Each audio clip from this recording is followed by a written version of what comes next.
On est toujours au micro du coup du festival Lyon On Air. Alors du coup, on a eu des artistes de rap. Nous avons aussi des créatrices, deux jeunes filles qui performent en drague. Et là, maintenant, à notre micro, un acrobate, Ashmen. Et l'interview du coup, c'est Sanjeev. Alors salut Yacine. Salut. Alors déjà, est-ce que ça s'est bien passé ta présentation d'acrobatie là? C'était très bien passé. Ouais. Oui. J'étais un peu fatigué physiquement ce matin. Okay. J'ai douté un peu. Ouais, un peu de stress. Ouais, un petit peu de stress, même fatigue physique car je me déplace beaucoup pour jouer des spectacles. Ouais, sur Lyon du coup? Pas que sur Lyon, mais je joue beaucoup sur Lyon. J'habite en Ardèche, au sud d'Ardèche, donc je joue là-bas aussi. Ça m'arrive à Grenoble, à Lyon et ailleurs. D'accord. Ouais. Bah, on va peut-être y revenir un petit peu après. Déjà, est-ce que tu pourrais te présenter ta pratique je m'appelle Yacine Hmaïn, je suis circassien, je suis formé au Maroc. Okay. C'est la seule école de cirque là-bas, c'est Chamsi, c'est à côté de Rabat, dans une petite ville qui s'appelle Salé. Donc je suis formé là-bas, j'ai fait une formation de 3 ans. Je suis spécialisé au machinois, c'est la barre que vous avez vue tout à l'heure qui est installée. C'est ma spécialité. En gros, tu vas faire des acrobaties, des figures en haut de la barre, autour de la barre, c'est ça? Exactement. C'est pas que de l'acrobatie, c'est de la danse, c'est de la fluidité aussi. C'est autour de la musicalité aussi. Et aussi de l'acrobatie. Pour expliquer un petit peu plus, c'est la vision du cirque moderne. Okay. Donc, on ne reste pas sur le côté acrobatique performant, mais on essaie d'amener quelque chose de vivant. On raconte quelque chose où on fait vivre des émotions à travers le corps. Ok, super cool. Est-ce que tu pourrais peut-être, avant, parce que je trouve ça intéressant, nous parler de l'école du cirque, de la formation, sur combien de temps peut-être, combien de temps ça a pris, depuis quand aussi j'ai commencé en 2014 et j'ai fini en juillet 2017. La formation dure 3 ans. Ouais. Et on travaille l'acrobatie, on travaille nos spécialités, la condition physique, le théâtre aussi, surtout le théâtre gestuel.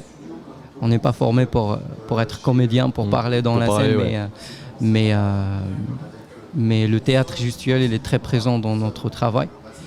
Et du coup, dans la durée de 3 ans, il y a des intervenants qui viennent de pas mal d'endroits. Surtout de la France. On a pas mal d'intervenants qui viennent pour nous former dans des durées d'une semaine. Ok, ouais, ils présentent un peu leur pratique. Ouais, exactement. Okay. Par contre, au niveau spécialité, on est un petit peu autodidacte. Par exemple, on n'a pas un prof de machinois. Donc mon propre prof c'est YouTube, tu vois. Ok, ouais, d'accord. Autodidacte, carrément. On regarde des vidéos, les figures et on essaie de faire les mêmes.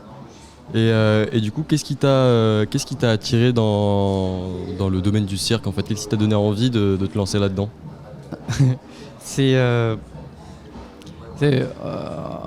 En fait, j'ai vu les arts de cirque pour la première fois en 2010.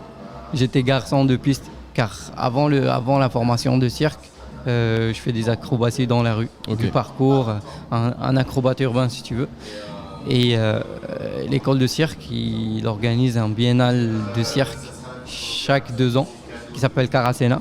Okay. Et du coup là, ils font une audition, ils cherchent des acrobates de rue. Des acrobates de rue pour faire des apparitions entre spectacle et spectacle, donc des petits acrobaties. Et aussi des garçons de piste qui bougent les machines, qui préparent les prochains spectacles des compagnies, quoi. Donc on aide. On aide. Et du coup, c'est là où j'ai vu pour la première fois les aériens, le machinois et tout. Mais c'était pas une idée envisageable, quoi. J'ai pas dit c'est ça ce que je vais faire. Je vais me lancer là-dedans. Ouais. Du coup, j'ai retourné à mon quotidien, mes études sur la mécanique. J'étais mécanicien. Ok, d'accord, ouais. Et du coup, j'ai travaillé dans des garagistes. J'ai fait une formation de mécanique. Mais à un moment donné, ça me plaît pas. Pas le métier, pas la mécanique. J'aime beaucoup la mécanique, mais le milieu, ça me plaît pas. Ouais.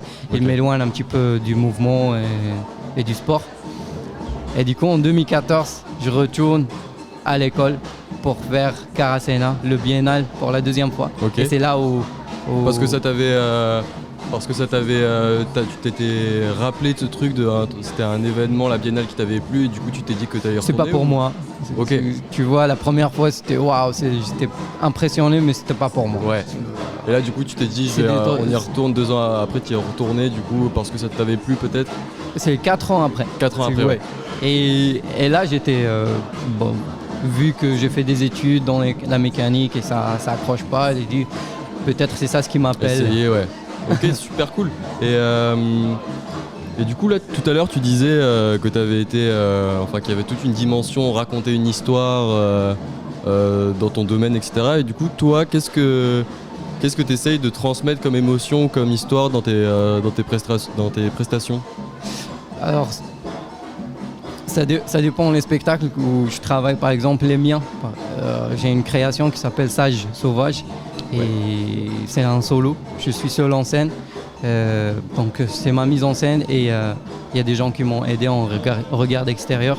Et là j'ai essayé de parler de tout ce qui m'habite.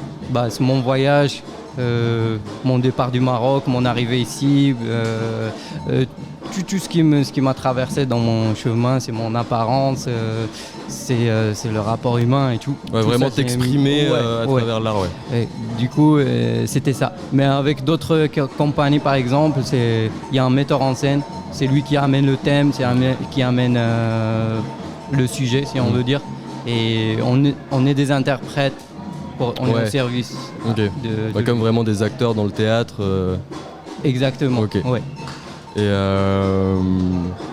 du coup, est-ce que tu as des projets futurs? Moi j'ai vu que tu avais une compagnie qui était créée, Nejma, et tu as aussi Sage Sauvage du coup aussi. La compagnie c'est Nejma, ouais. Et le projet porté par la compagnie c'est Sage Sauvage. Ok, d'accord.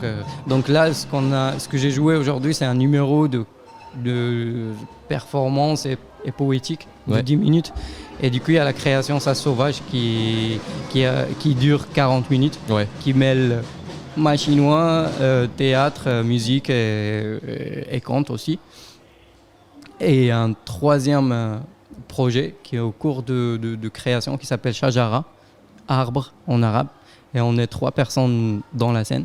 Donc 2 corps en chinois, moi et Nour, une interprète avec moi.